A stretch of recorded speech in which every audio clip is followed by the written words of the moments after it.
All right, I see we were recording, and we've got 1300 or 1 o'clock for those non-military type that are out there.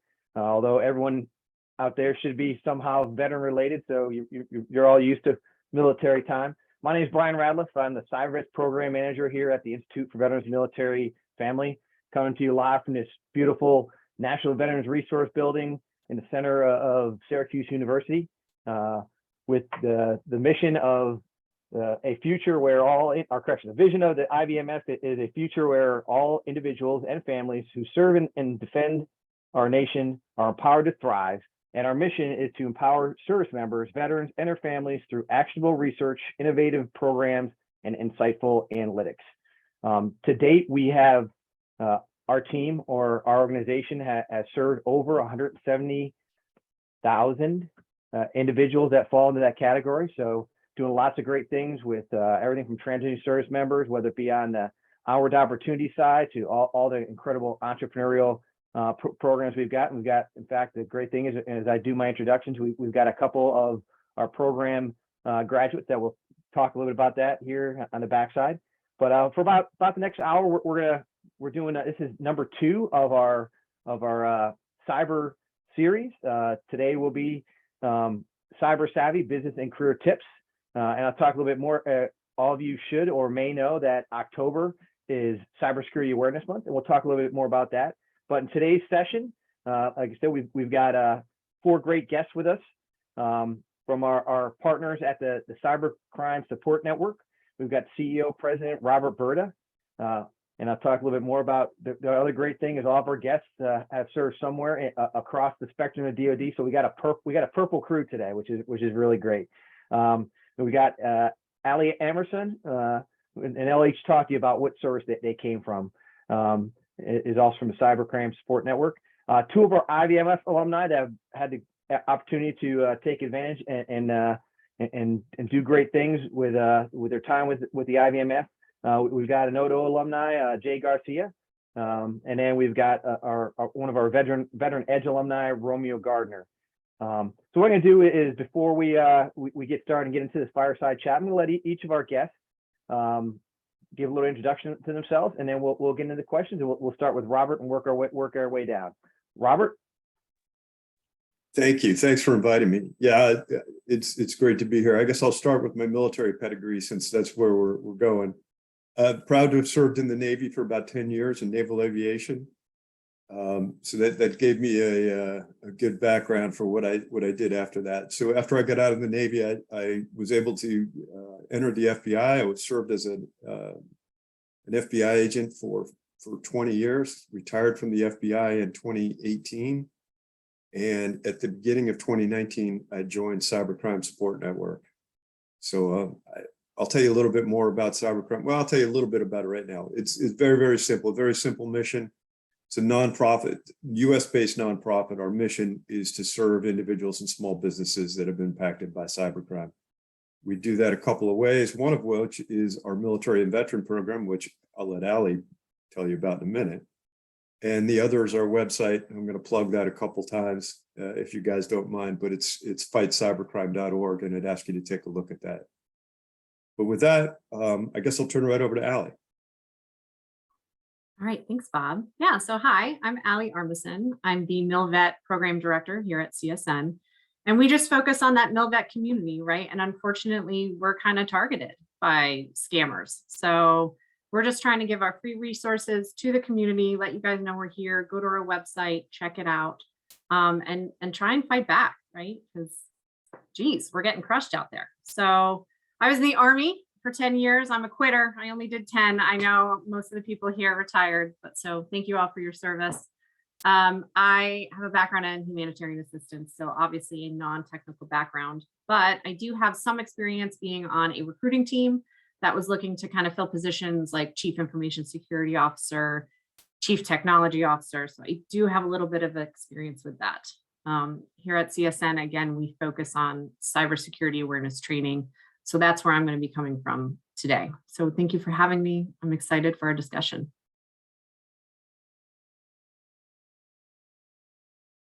All right, we're going to go down to Jay and then Romeo. Thank you, Brian. Good morning and good afternoon, everyone. Wherever you're located at today. My name is Jay Garcia. Right now, what I do is I work for an organization by the name of Altrix. Wearing the t-shirt, right? I lead the education program for the Western of the United States by the name of Spark. I am a Marine Corps retiree. I did 20 years, dating myself here, but 97 to 2017 when I left the service.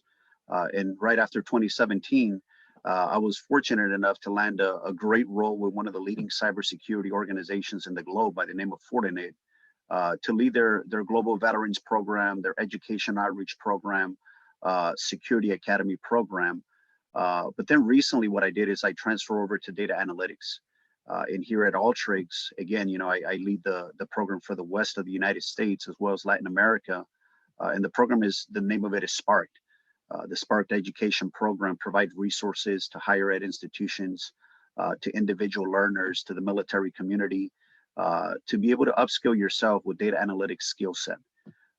There's no secret that there's a huge skills gap, both on data analytics, but specifically here, we're talking about, cybersecurity. Everybody's been talking about the skills gap since the beginning of time.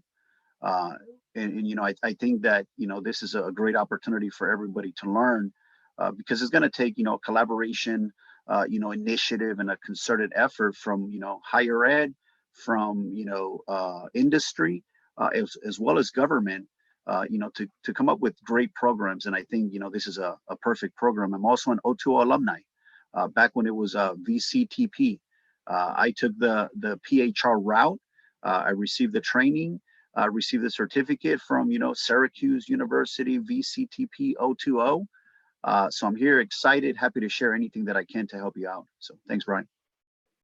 Thank you, Jay. And Romeo. Hi, everyone. My name is Romeo Gardner. Happy to be here with you this morning. So I am the last of the few, the Air Force, right?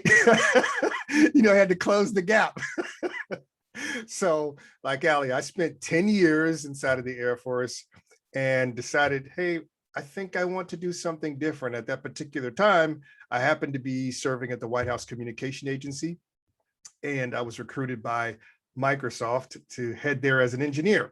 So I was lucky enough to head there as an engineer. I stayed there for roughly 9 years as an engineer, a program manager, and a learning and development manager, and thought, you know what? I think I can do this on my own. So I decided to leave Microsoft, partner with them, and then become a reseller. So at Nilos, my company, we are a cybersecurity awareness and contractor to the government.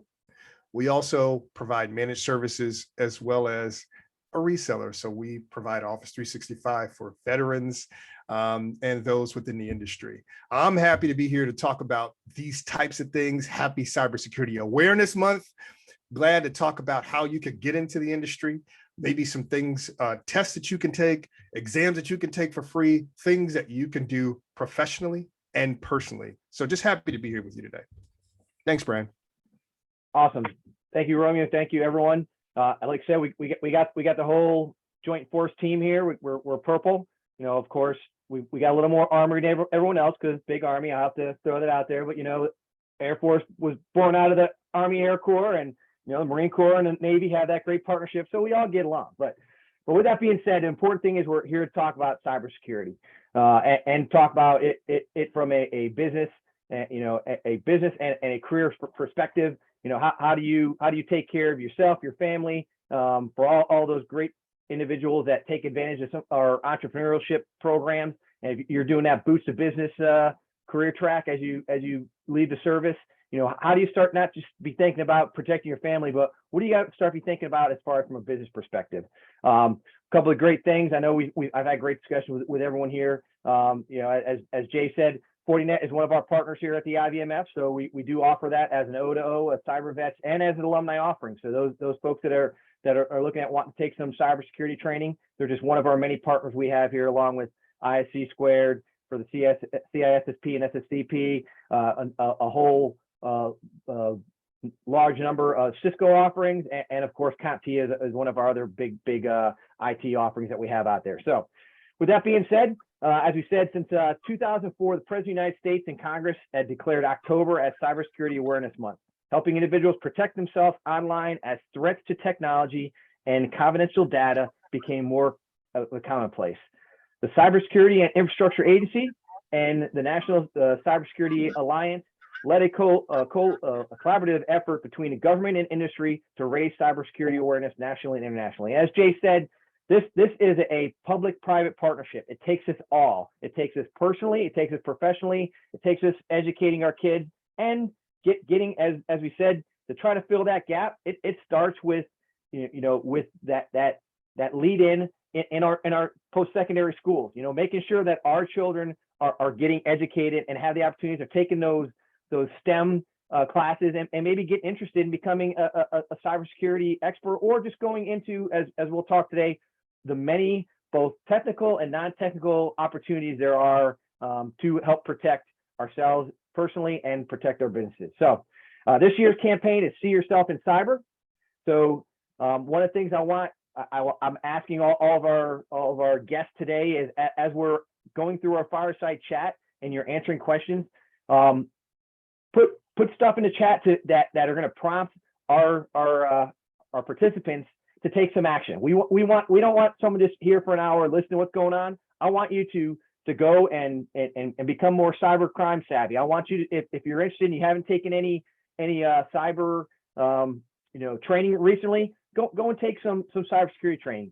Get on some of those distro lists on some of those organizations and agencies, both public and private, federal, state, and local resources that are keeping you informed on what's the pulse of what's going on and what you need to look out for. So that's the what I'd ask all of our guests today as we go through these questions is to challenge our participants to take action and see themselves and how they're going to help protect all those folks that we talked about. So with that being said, see yourself in cyber. How are you going to do it, both privately, professionally, and personally? I'm going to start with question one, and I'm going to go in alphabetical order by first name to start out.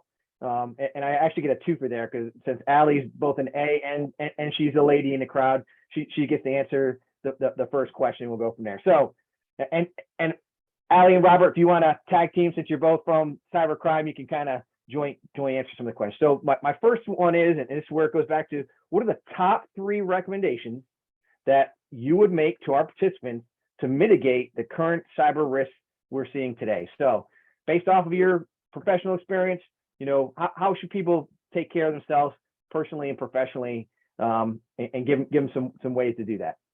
And Allie? Here we go. All right. So again, we kind of work with the human behavior side. So that's where my answers are going to come from. So I automate as much as I can in my life. So my first tip would be enable automatic updates on everything, right? On your devices, on your apps, on your software. I would never remember to update anything in my life. So make sure you're doing that. Cyber criminals are going to take advantage of security flaws to plant that malicious software, right? By activating those automatic updates, you'll patch security weaknesses with no effort, right? It's a very easy thing to do. That's my first tip. Second, don't multitask. And this kind of may seem like a bizarre tip, but be present when you are clicking. So for me, I work from home, and most of the time my kids are at school, but on those rare occasions where they are home, they're screaming, things are being spilled, someone's biting someone, right? Like, I am distracted, and distraction is a scammer's best friend, right? Distraction causes that human error. And we know that a lot of the time cyber criminals are successful due to human error, right? So those times where you're like cleaning up milk and trying to get through your email and yelling at somebody, maybe take a pause, take care of the other stuff, and then come back to your computer, because one bad click, that's going to take a lot of effort on the back end, right? And then my last tip would be treat cyber hygiene just like you treat personal hygiene, or hopefully you treat personal hygiene, right? So personal hygiene, brushing your teeth, just takes a few minutes every day, right? It's very small tasks that you do to maintain your health. Do the same thing with cyber hygiene, right? So I think sometimes we feel the pressure to do all these tasks all at once. You know, like after this webinar, I'm going to set aside 9 hours and do everything that I heard today and be ready. And sometimes that can kind of bog you down. So instead, you know, if you're the person that's using password 1234, maybe work on a strong passphrase, you know, and go through all of your passwords and make sure you don't repeat any, right? Like, so start small, run your own cyber awareness race, right? But just keep moving forward. So that would be my top 3, Bob. Do you want to piggyback off? Sure. Yeah, that was a great start, Allie. You know, just trailing on what Allie said about passwords, you know, that's another easy one. Use strong, unique passphrases and multi-factor authentication. For each of your accounts, you know, unique passwords, it's important. Password 123, not a good password. And the thing that enables me to practice what I preach is a password manager. I love password managers because they give me the ability to make really long, really complex, really unique passwords for the 100 or 200 accounts that I have online now. And it's never an issue for me. I remember one password from my password manager. It's a 2-factor authentication to get into it. And then it just steps me right through. I highly recommend those because it really makes it easy to do the right thing as far as passwords go. Then the next thing is phishing. And just, learn to recognize and avoid phishing. That's one of the biggest ways that people exploit people, even with good security. If they get bought in by a phishing attempt, we see that quite a bit. So, what are some of the red flags for phishing? Does it seem unusual or out of place? I mean, if you're getting a message about a package that you didn't order, maybe look at that a little skeptically before you click on the link about why it's late or you owe extra postage or, whatever it may be. Anything that asks you to open an attachment or a link or download something that you don't know, don't expect, don't do it. Verify it somehow before you do it. Is it an unusual request for sensitive or personal information? You want to avoid that. Did it come from somebody you don't know or an unknown sender? Are there typos or grammatical errors in how the email or sometimes this could also come through SMS or even on the phone? Are they using the right language? Does something seem off with it? If it does, take a little time and think about it. Don't just click on it. And then the other thing that you often see is threatening or urgent language, like you have to do it today. I mean, that's I learned a long time ago, even before the internet, a sale that, ends in this offer is only good for an hour, I'm walking out the door. And, I learned from experience that if you go back the next day, just for me, that's usually still available. And I have news for you. It's probably just for anyone else that walks in too. So definitely be careful about phishing. And then the last thing I'll leave you with is updating your privacy settings. And then watching what you post on social media. I see it all the time. One of the things, my pet peeves from a cybersecurity standpoint on social media, they'll say, who remembers their childhood phone number? Post if you do. And you see all of these otherwise smart people putting their childhood phone number up there. Well, what's the problem with that? That's also one of your reset questions on many, many websites, right? It's personal information that somebody could exploit. It seems like it's not valuable, but it really is. So be very careful about that. Watch what you post on social media. The classic example is wait till you get home till you post your vacation pictures. So, that kind of thing. These are simple things that Allie and I laid out, but I think if you do, those simple things, you'll probably eliminate about 80 to 90% of the risk. They're going to move on to somebody who hasn't dealt with those things. Hopefully that's helpful. Thanks, Brian. All right, but thank you both, Allie and Robert. Yeah, Allie, the one thing I always got to do is I've gotten a point where every morning I just restart my computer to make sure all those updates in there. It took a while, but now I got on my calendar, and before I check my emails, first thing I do is reboot my computer. Let all those pushed updates get in there. All right, thank you both. Jay, you're up. Brian, great reminder, right? And it's not just, the computers, but it's also your cell phones. I have many friends that, they will not update the Facebook app because they don't want to, get used to the new look of an app. But they have to keep in mind that there's a reason why they're updating the app, right? There's patches, right? So, great reminder there, right? And to include, my kids' tablets, the iPads, the Samsung Galaxies, I mean, the Kindles, like every device, should, be updated regularly, because again, right, these are patches that are coming out. And then, another thing that I would recommend, right, it's, not using the same email that I use for Uber, for Netflix, right? I don't use the same email for banking, right? There's a specific email that I have for my banking, right? My finances that I use, is different than my social media accounts. And then, with social media, great point that Robert made, right, is not posting things, as you're there, because again, right, it's not just the digital, right, footprint that you're leaving behind, but, physically a bad guy can go to your home because they know that you're not there, right? They know that you're not there, and then they can take your physical stuff, whether it's a birth certificate, whether it's social security cards, right? So it's not just the digital threat, but also the physical threat that you can put yourself, in this scenario. But yeah, I mean, I'll leave it at that. I mean, there's a lot of stuff when it comes to cyber hygiene, but I just wanted to touch on those two things that I often see, right, are the cause for somebody having their information compromised.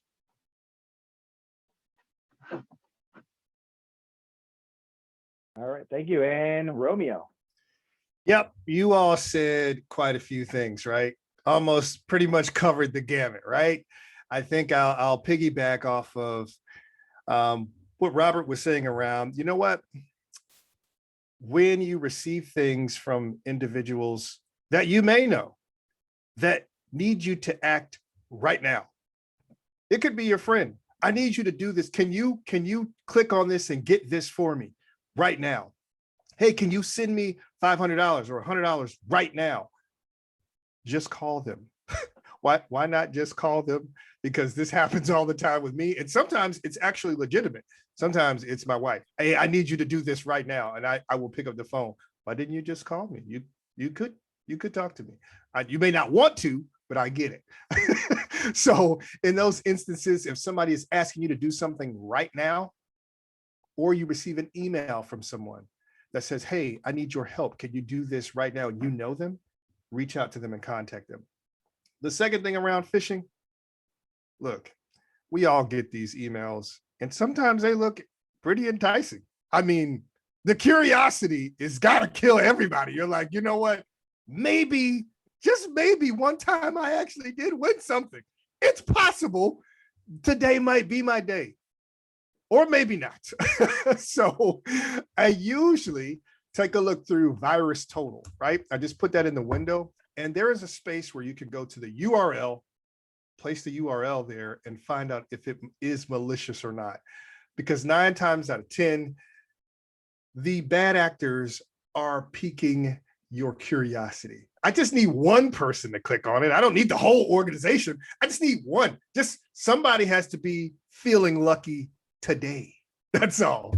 So that's what I'll say in terms of protecting yourself.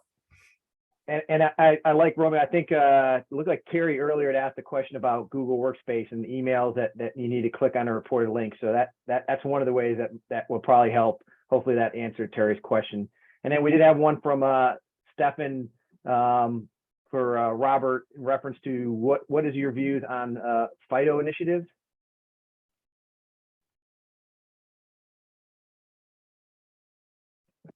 Yeah, I'm sorry, I'm not familiar with that right now. The FIDO initiative. Yeah, Steve, if you can put a little more detail into that, we'll go back to that when we open up for answers at the end. Hopefully we can get more into that. All right, so let's move on to question number 2. So we're gonna get a little bit away from the recommendations and focus a little bit more on some recommendations on the personal side. recommendations. But now we're going to a little bit about for those, and you know, we got a great example right here, Romeo, of those business folks.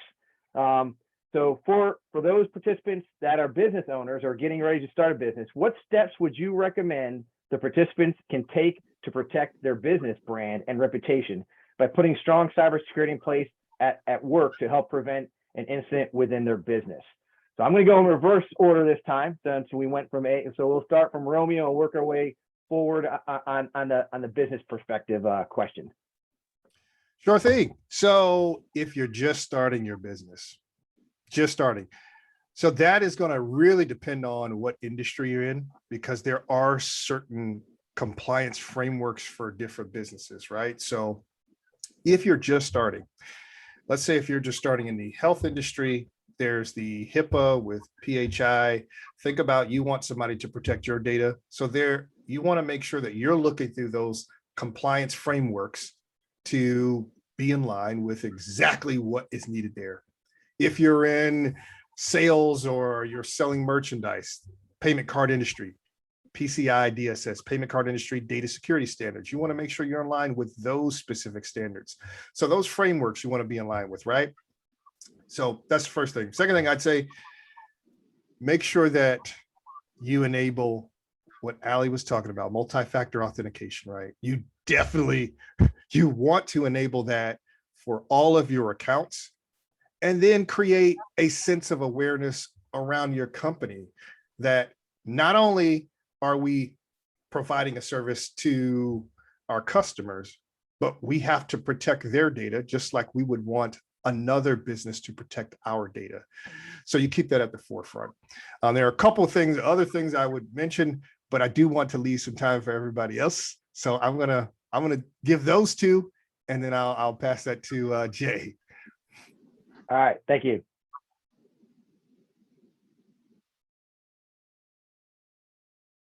Can you hear me? Yep, you're good.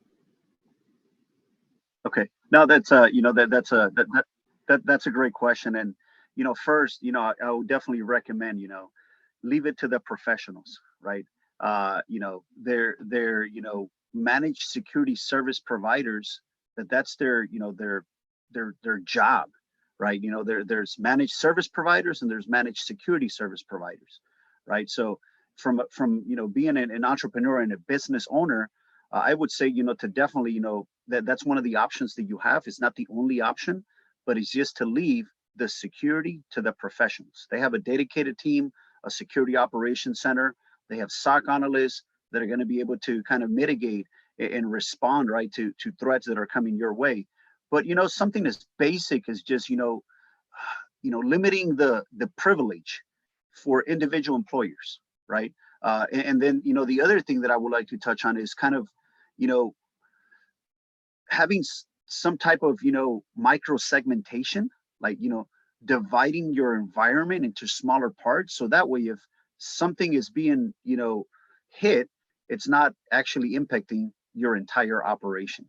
And again, you know, from my experience, you know, there's been great success with leaving the security to the professionals, because there's a lot at stake if you try to do it yourself. And God, you know, forbid you get hit with you know, an attack, and now your, you know, your reputation is at stake, and that is, you know, millions of dollars that are being spent, you know, every year because you didn't have the right processes, you didn't have the right people, and then, you know, you didn't have the right technology in place. And somebody like a managed security service provider can put all those things in place to help you out. So I'll stop there, and I'll you know, pass it on to Robert, I think. Thanks, Jay. Yeah, I mean, what we say in that regard, just to echo what you said, is, you know, do what you do best and outsource the rest. You know, if you're a landscaping company with 3 employees, it's very rare that you're also going to be a cybersecurity expert. So that is one of the things we say. Hey, I want to come back to the FIDO. I apologize, it drew a blank when you just wasn't expecting to field that question. But it's basically about the next generation of passwords. Most of our exposure to that is with like YubiKey uses a FIDO standard. It's like a new way of multi-factor authentication. And at this point, we find we have a very hard time, believe it, as good an idea as two-factor authentication is. If you were going to a room, if I was to poll the audience, I'd be surprised if half of you use two-factor authentication as much as you could. I'd be really surprised. So to get somebody to, we just haven't made the push yet to get people to start use things like YubiKey for two-factor authentication, but that's probably where we're going. It's probably where we're going. So I apologize for drawing a blank on that. Getting back to the question that was asked, that Brian asked, what we deal with small businesses and very small businesses, like the solopreneur, the guy that runs the landscaping business, and he's most of the time on a cell phone and just driving around to different locations and not a cybersecurity guy. This is kind of the advice we give them. Know what data you have, encrypt it and back it up, right? That's fairly simple. It's not a big thing to do. The encryption just ensures that if it's ever lost or stolen and accessed by a third party, it makes it much more difficult for them to get that information. And of course, store your backups offline so that if you have something, they're going to be offline, they won't be affected. And then, the other thing is limit access. The principle of least privilege is very important. The guy you just hired to do trimming and, just blow the grass off the sidewalk probably doesn't need your financial information for your landscaping business, right? So don't give that guy access to that. Each person has the access they need and the access to the information they need only to do their job. So that's kind of an important thing. And then, again, we recommend using password managers, two-factor authentication, and making your employees do it. Because like I said, if you just polled a random audience in the mall, very few people are using two-factor authentication, which is really disappointing because of how effective it is in fighting this. But if they're your employee, you can force that compliance, and we recommend that you do. So with that, Allie? It's really tough going last, you guys. So as we kind of talked about before, know what you don't know, right? And then get people who know what they're doing. So, but don't just be like, all right, we've got the experts, we're good to go, we don't need to think about it again, right? Because unfortunately, your human is going to be the weakest link in your cybersecurity system. So I would say just keep doing that training, right? Especially the phishing training. I know we've talked about it, I won't talk about more, but make sure everybody knows what a phishing attack looks like.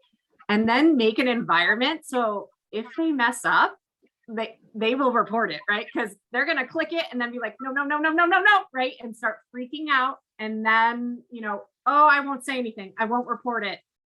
Maybe it'll go away, right? You don't want that. You want them to immediately be like, all right, let me notify whoever I'm supposed to notify, right?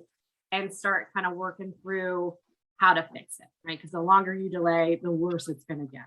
So make it a safe space, right? Because they're going to be afraid. They don't want to lose their job. And I think the other important thing, Ali, on asked last time is depending on where you are, who do I report it to? What I'm saying, just continue to reinforce that, especially when time matters, on how much damage can take place. Who do I get involved to let them know that I did, right? So great. But Brian, I was going to add one last thing, right? And I know we're talking about, having a business owner, right? But, and training is great, but I think we forgot to mention also training for the family, right? Cyber hygiene training for your children, your spouse, because plenty of the small business owners, some of them are working from home, right? So if my, 10-year-old daughter, right, clicks the wrong link because she doesn't know, right? Now she's compromising the network where, the business owner's connecting to that network for, his business or her business. So, yes, cyber hygiene, the training, right? It's very important, as Ali mentioned, but I wanted to kind of, circle it back to, make sure we're training our children. And there's a lot of free training that is out there that's, made for children, right? Consumable by, that younger age audience. Please, because I hear stories. I mean, from, previous company where I was at, from, the threat labs, where, the reason that, a network was compromised, and they did the investigation, was because a child that's using, kids YouTube selected the wrong link, right? And that's how it all started. So, training is very important. Yeah, great point, Jay. Yeah, I'm, as I said before, I'm a not, the last programming course I took was probably DOS or Java back 2 decades ago. I'm more on a program management side, but I'm fortunate to have 2 teenage boys that are both in cybersecurity programs that help keep the family on our toes and talk about it nightly at the table as far as stuff that they're learning. So and I learn new stuff from them every day, which is great. So, okay, great. All right, so we hit everyone on that. Let's move on to question number 3, and we're going to mix this up a little bit and with our answer. So, with a global need for skilled, diverse workforce with the technical skills to meet the cyber challenge of today and tomorrow, what recommendations do you have for individuals that are transitioning into the cyber career field? So, talking point I always talk about, for those of you that use CyberSeek, right now there's 1.1 million cyber coded by the NIST framework jobs out there in the US, and over half of those are unfilled. And you can get the real-time data out there. And I'll throw CyberSeek in our chat here in just a minute. But so I'm actually gonna start with Jay on that one, and I'm gonna kind of bounce around. We'll go Jay, and then Ali, and Robert, and then Romeo, and then next time we'll go with Romeo starting first. So Jay, you want to start with that first one? No, thank you, Brian. And again, we can't stress enough that there's the demand for talent.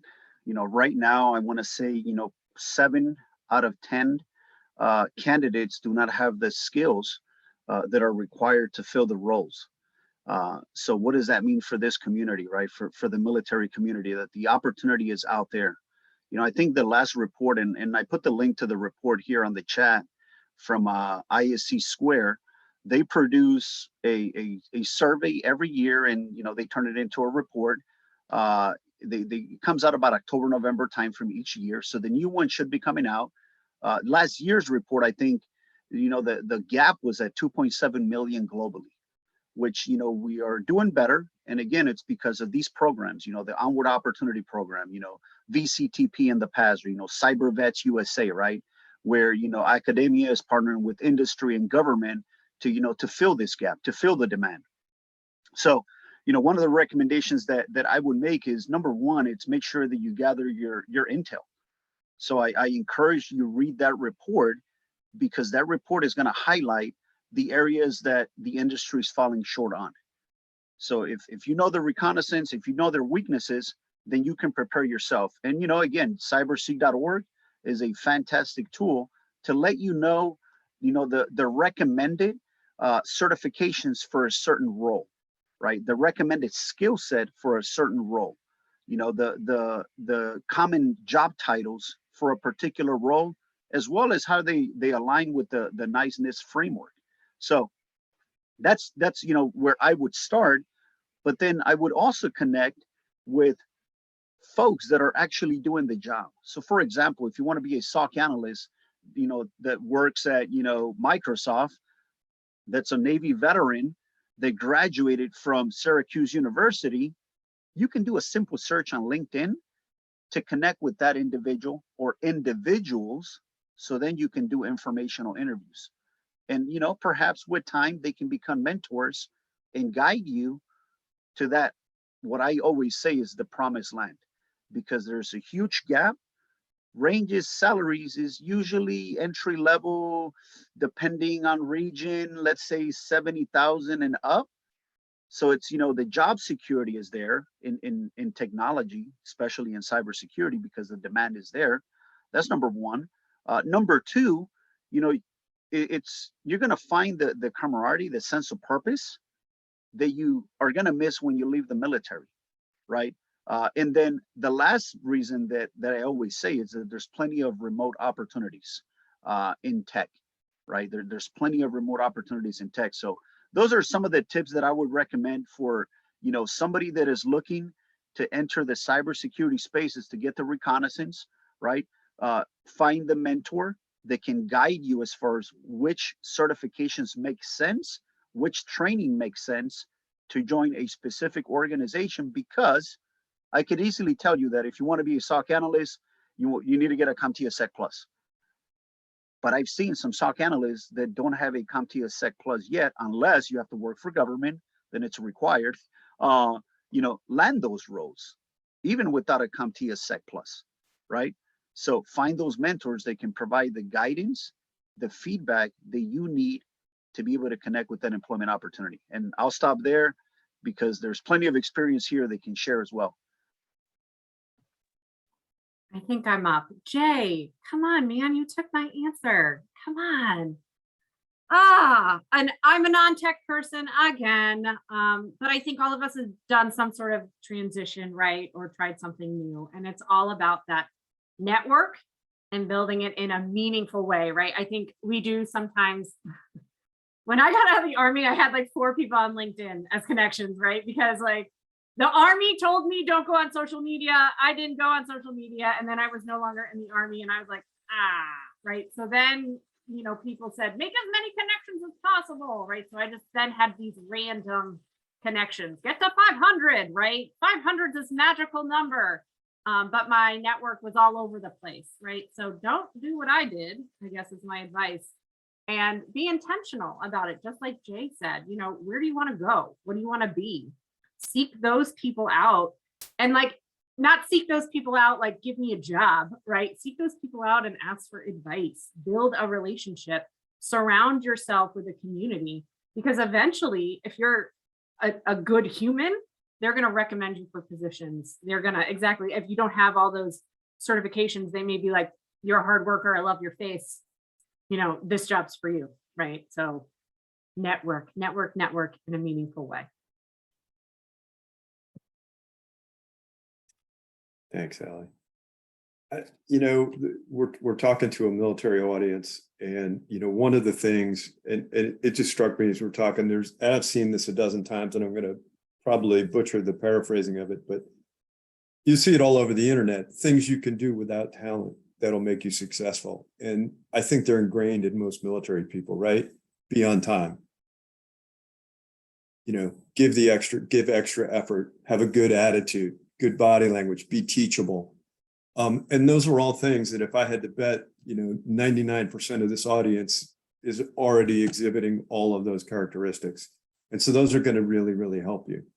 The other thing I would say is that not all cyber careers require technical expertise. And certainly from my FIDO answer, you can see it's true with me. When I was being interviewed for this job by the founder of the company, she was asking me questions and I got most of the questions right. And then, the follow on, they made me an offer and I wasn't sure I was going to get one. And, I stopped him. I said, hey, just before I answer the question, I said, you understand that when I was in the FBI, I did not work in the cyber division. I worked in the counterterrorism division. And they said, yeah, we know. I said, okay, then I accept. So, there's a lot of jobs that don't require that technical expertise. And the other piece is communications. Your ability to communicate with people, express ideas, and relate to people is huge. If you can take complicated ideas and make those ideas understandable to, I'm picking on my mom, you're going to go far. So, it's not all technical, like communication skills. It's, those characteristics that I'm betting most of you already have. Those are the kind of things. And then, there's other jobs too, like writers, graphic designers. Don't underestimate those skills, but communications.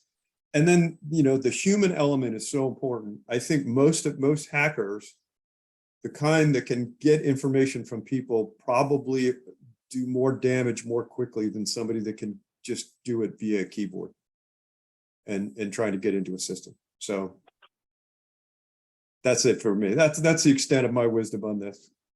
All right. Romeo. All right, I'm last. But you're gonna be first next, so don't get rid of all your secrets, because you got the next That's question okay. to start off with. That's okay.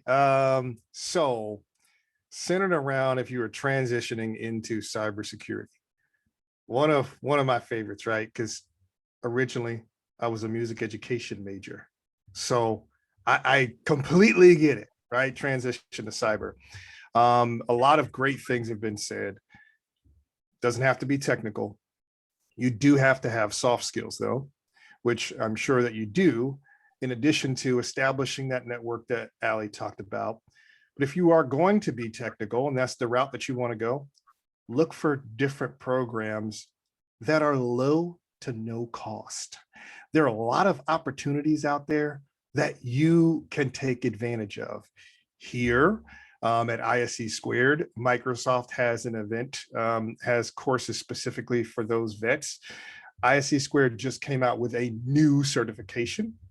And what I'm going to do is place it in the window, steps on getting this certified in cybersecurity certification for free. It's a free voucher. It's free training. That entire thing is free as someone who is transitioning into cyber. So the last thing I would say is, this had been mentioned, find a mentor. I still have mentors in the business, but find a mentor, someone that can challenge you, give you advice, not necessarily give you a way to go. Hey, do this, do that, but just challenge what you're doing, how you're doing, and helping you to think in a different manner. So that would be what I'd suggest. All right, we're down to our last 15 minutes. So we're gonna do our last question, and then we're gonna answer. So I got a few questions that have come up in the chat, and a couple that were given to us ahead of time. So last one, starting out with Romeo. Recommend 2 organizations, events, or training providers that everyone should be on their email distribution list to stay informed on the most current trends in relation to cybersecurity. So I need 2 resources that we want our viewers to get to today and get on that either distro list, or add that website as a favorite, or learn more about that organization, because it's going to pay great dividends.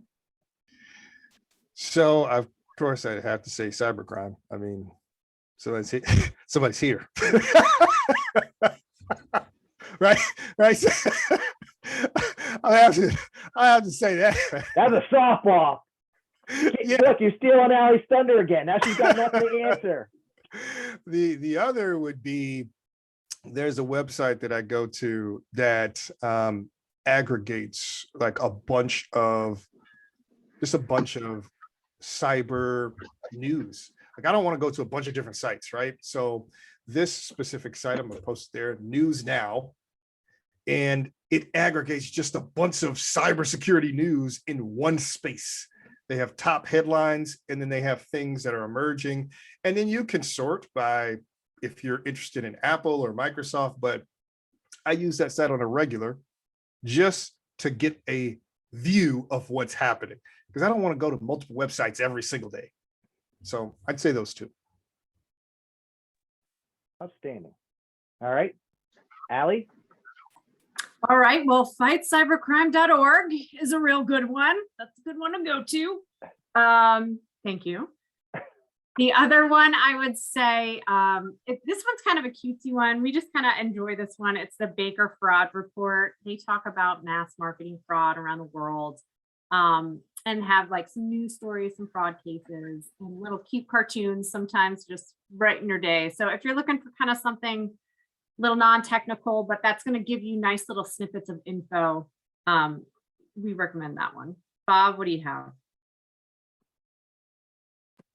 So yeah, well, Romeo, thanks for the plug. Appreciate that. And we have a blog on there, which I think is pretty well done. So I put that on there. It's in the chat. Ask you to take a look at that. I mean, the other one that I find, it's for me, it's a pretty long read, is the Verizon data breach incident report. I think is an excellent product that I look at. So that'll be a short answer for me. Everybody else covered the important. All right, and Jay. Ditto. And I would definitely recommend, and I put the link here, on the chat. There's a document. It's a cheatography document broken down by sections. In the section IT cybersecurity training section, I want to say they have about 20 plus, different programs that, provide IT cybersecurity training with certifications. But, again, right, there's plenty of programs out there. I would say connect with each one of these. Most of them are nonprofit organizations. Connect with the nonprofit organizations, get on their distro list, because by you connecting with each one of these nonprofits, you're going to receive access to their training, their certifications for free.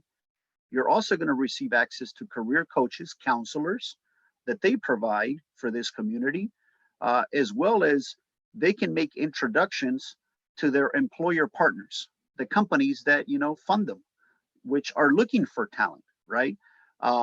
So I would say connect with all of them, but please, please, please do not enroll in all of their trainings at once, because I've seen many candidates that would enroll with Onward Opportunity for their, CCNA that's offered by Cisco.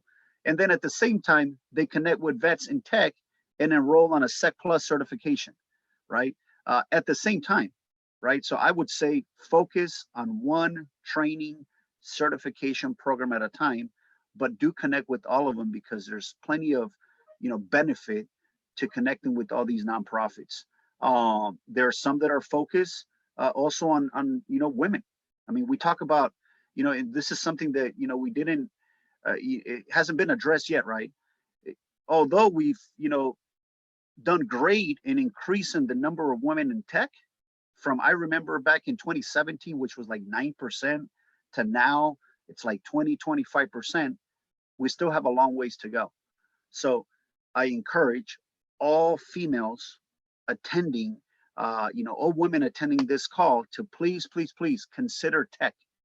You don't necessarily have to be a technical expert, a security engineer to have an impact on the tech industry. There's plenty of roles, right? Whether you want to go into, sales or business development, marketing, human resources. There's plenty of opportunities in the tech space with, leading cybersecurity organizations.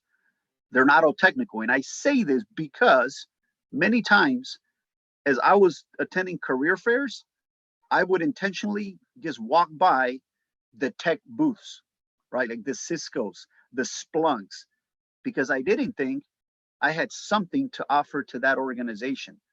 I'm here to tell you, you have plenty to offer to any organization. I mean, there's, projects that, for a normal person, usually they take about, 2 quarters to complete, where I've seen military folks like myself, we can do them in like 2 months, right? So there's value add that you bring to any organization. You don't necessarily have to be technical. So I'll stop there because I think we have one more question, or I'm not sure. Last one. I think this is the last question, but that was I the wanted to last make sure question. that you're all connecting with AFCEA. AFCEA, the Armed Forces Communication and Electronics Association. It's a nonprofit. They hold shows like, huge conferences. This is where government meets industry. So the next one that's coming up here in my region in the West is AFCEA West in San Diego. They have one in Colorado Springs, Rocky Mountain. They have one in Maryland. I mean, they got them all over. They even have one for Asia Pacific, one in Hawaii. I think it's coming up shortly. But this is the perfect opportunity for a military service member, which if you're still active duty, you can go in for free on the second day, I believe. But here's your opportunity to connect and network with the leading tech companies in the space. So please, please, please connect with AFCEA. Thank you. I'm done. That's enough. Yep. And Romeo, Jay, you actually, that was one of the ones I had on my list. So I just threw the AFCEA link up there. I'm still a member of the Maryland chapter there, and I love going. They have some great venues and great learning opportunities that to connect for connecting that cyber signal IT military community to what's going on out there. So great place to build mentors and learn a Romeo, thank you for answering. I was going to pull that question up about the domains, but I think you took care of that in the chat. I appreciate that. We got about 5 minutes left. Let me pull up real quick. We did have a couple of questions that were sent in, so I do want to bring them up to try to get the pre questions we had. So the first one, and any of our panelists can answer these. First one was what to not put on your resume, especially for those transitioning from non-technical careers into cybersecurity. So we've talked a little bit about that, and Allie's kind of one of our, she's already brought up, highlighted that a little bit, but if anybody wants to reiterate, or just, Romeo from the business owner perspective, Allie from coming in, and even though we're in a non-technical role, how did that go? So I'll open the floor up to answers for anybody. I can just go real quick, because again, I used to be on a recruiting team. I won't say I was a recruiter, but I would say don't put anything on your resume that isn't relevant, with a caveat, right? Because when you're transitioning, you're going to say nothing's relevant. What are you talking about, lady? There's always some way you can make it relevant, right? And if there is no way, right? Like I scored a 300 on my APFT, like, yeah, don't put that on your resume, right? But there's always some way to make your prior experience relevant, right? So that's what you're seeking to do, is make that like, this is why I am good. This is why I will be good at transitioning, and that's going to resonate.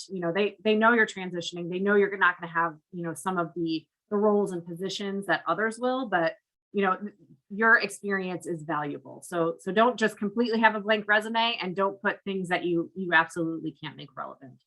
That would be just a quick. Same. I'd have to say the exact same thing. When I look at resumes, I'm looking for something relevant to this position.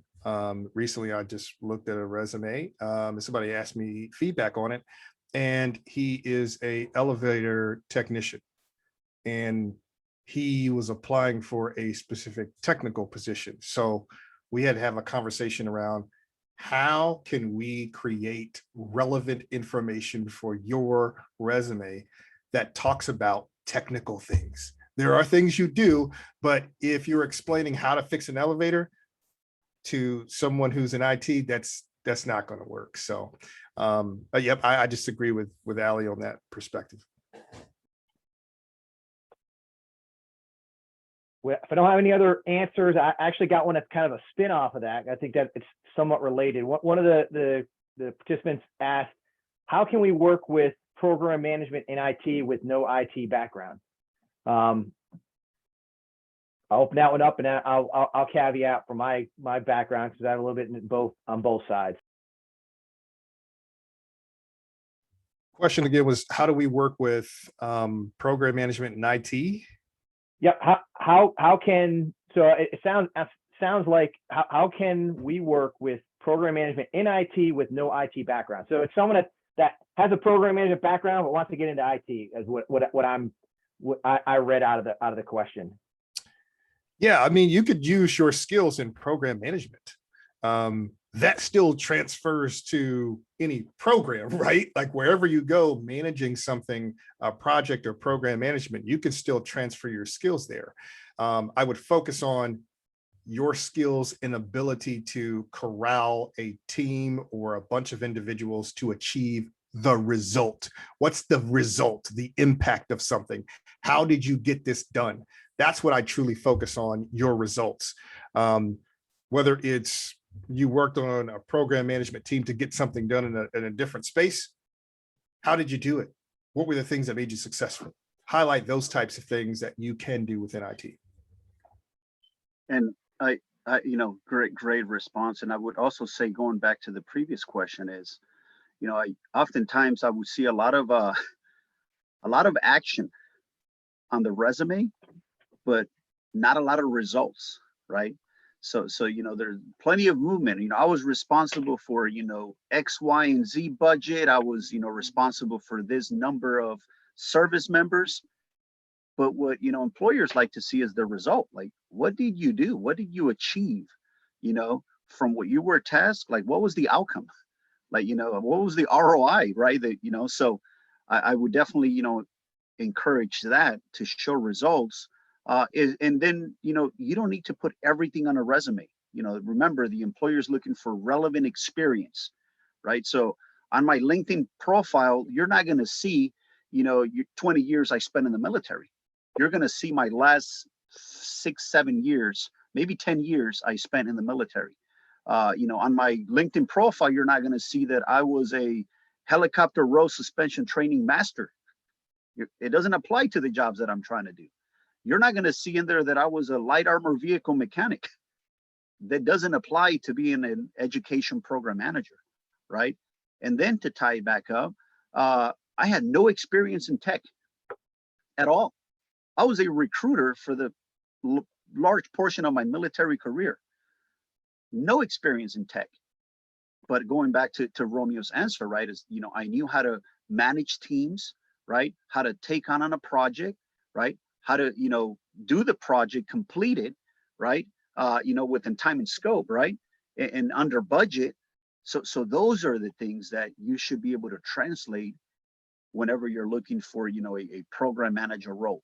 Now, it would help you if, and it will help you a lot if you understand like the industry. And you don't need to have experience, to do research on the industry, right? Like, who are the top cybersecurity vendors in the space? Who are the top data analytics, software companies in the space? Like, what products work well and play well with others, right? Especially if you want to be a project manager in a tech company, right? So, and there's training, right? There's, O2O offers the PMP certification, right? To give you some of that. Yeah, you lack the experience, but now you have the certification, which it's beneficial when you're, having that conversation with the employer, right? So that's one. If you're looking to go into tech and looking to be a project manager, maybe you need to go get the CompTIA Sec Plus, right? Which is about 35 hours of training instruction. You can utilize, again, O2O, they offer it. So, you got to understand, right, the value, and this is from talking to many of employers, at my previous job, the program that I was leading, I partnered with over 400 tech companies that were hiring the veterans that we couldn't hire at my previous employer. So from those relationships that, I had with them, and then again, if you look at reports from either ISACA, from ISC Square, employers, they value experience, number one. Number two, they look for certifications. And number three, they look for education. Not saying that education is not important. Please get that education. A bachelor's degree is the new high school diploma. So please get that education, right? So, I always say there's certifications programs. If you lack the experience, then the next thing you should do is focus on the right certification, gather the right intel about the particular industry and job that you're trying to do, so that you can have a smart conversation with that person on the other line. I mean, that's just what it is. So I'll stop there, Brian. I know we're out of time. Nope. Yep. We're actually over the finish line. So we've gone 3 minutes over, and that's okay, because we've had a great discussion. Put some great resources in the chat, and as I said at the beginning, I hope all of our participants have taken advantage, taken a look at those resources, add them to your kit bag. As Jay said, training, experience, and education. This is part of it. This is continuing education, lifelong learning. Adding that additional, from the Army side, ASI, right? That additional skill identifier. Adding that A+, adding that security plus. Even if you don't become an expert, become a generalist, and then build your network. And as I said before, I may not be able to answer the question, but I know I got someone in my network that can. I just have to go to them. So build that network of surround yourself by the smart people. So I'd like to thank everyone for joining today, especially our guests, Robert, Ali, Romeo, Jay. A lot of great information went out today. Like I said, take action. It's cybersecurity. It's not just about today. It's not just about October. Every day is cybersecurity day, because every day could be that day that, as Ali said, you're multitasking, you clicked on that link. Well, now what's the next step I take? Okay, we all make mistakes. How do we prevent that mistake from being catastrophic and just make it an event versus a catastrophe, right? So I'd like to thank everyone for joining us.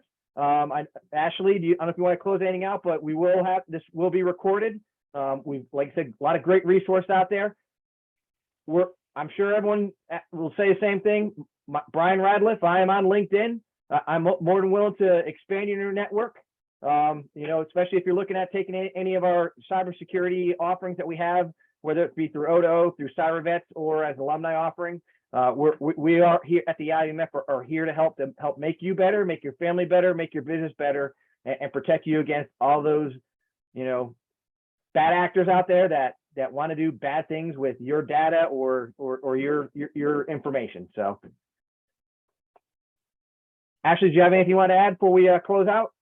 No, I think everyone said it all. Thanks everyone for joining us today. All right. Thank Thanks, you everybody. again. Look forward to seeing a lot of you on the screen here real soon. Romeo, Jay, good seeing you. Ali and Robert, look forward to seeing you all again in the near future. Have a great Brian, day, thanks for everybody. having us. All right. Thanks, everybody.